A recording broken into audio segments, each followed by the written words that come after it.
Hey guys, welcome back to another video. It's Closure here, and today I'm going to show you a simple breakdown of what you need to get flying in Battle for Azeroth, as well as provide you with some tips on how to get it done as soon as possible. Some of you may have heard that when Shadowlands releases, the Pathfinder requirement for previous expansions like Drano and the Broken Isles are going to be removed. This will, however, not apply to Battle for Azeroth. I imagine that the devs are only going to remove the requirement when the next expansion after Shadowlands launches. Now before we get on with the video, a quick reminder that I do stream World of Warcraft over on Twitch, where you can pop by and ask me any questions or run some dungeons with me.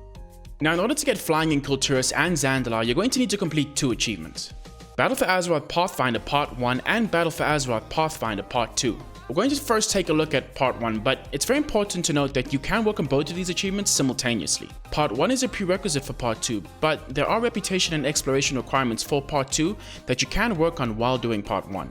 In order to get flying as fast as possible, I recommend you do this. Now, Part 1's first requirement is Battle for Azeroth Explorer. You need to explore Tyragard Sound, Drustvar, Stormsong Valley, Zuldazar, Nazmir, and Vol'dun. Easy peasy. The next requirement is Wide World Quests, and you simply have to complete 100 world quests in Kulturis or Zandalar. The next three requirements for Part 1 are faction specific, and it starts with Azerothian Diplomat, which requires that you earn revered reputation with each faction in either Kulturis for Alliance or Zandalar for Horde. Now before you focus too much on reputation grinds, I recommend that you focus on the next achievement first, because of how much significant reputation it will contribute to a Azerothian Diplomat.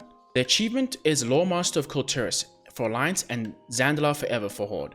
Now remember, Lore Master for Kulturis and Zandalar Forever are locked behind the relevant Horde or Alliance quest storylines.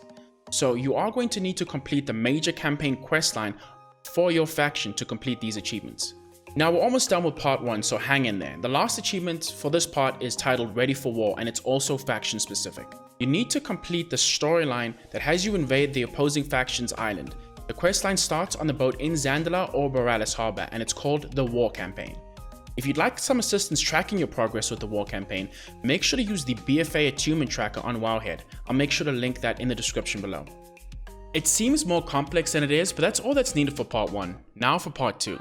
Part 2 looks like it's much less, but considering that it has Part 1 as a prerequisite, it's pretty beefy. In order to complete Part 2, you need to explore all the zones in Nazjatar and Mechagon, as well as get revered with both factions, the Rustbelt Resistance and the Ankoan if you're Alliance, or Unshackled if you're Horde. For Nazjatar reputation, just complete all of the storyline quests as well as the world quests every day, and make sure to do all of your ally quests as well. Occasionally, your ally will reward you with a chest that will give you some bonus reputation as well, so make sure to do your ally quests.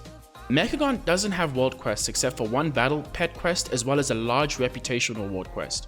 It gives you 1500 reputation per completion, so make sure you do it daily. Killing the rares once also rewards you with a small amount of reputation. I also recommend completing the entire Mechagon quest chain for some easy reputation. If you're starting fresh with these achievements, then I recommend buying inscription contracts, especially for those harder to grind reputations like Tortolan Seekers. For every world quest you complete, they award 10 bonus reputation for a faction of your choice. If you have a friend with a 2-person mount and BFA flying, getting the exploration achievements done can be really quick with their help. Also, if you really hate reputation grinds, then you may want to wait for a reputation bonus event week. If you guys have any tips or suggestions you feel I may have left out, make sure to leave a comment down below, and don't forget to like and subscribe if you found the video helpful. I hope to see you guys taking flight real soon. See you in the next one. Cheerio.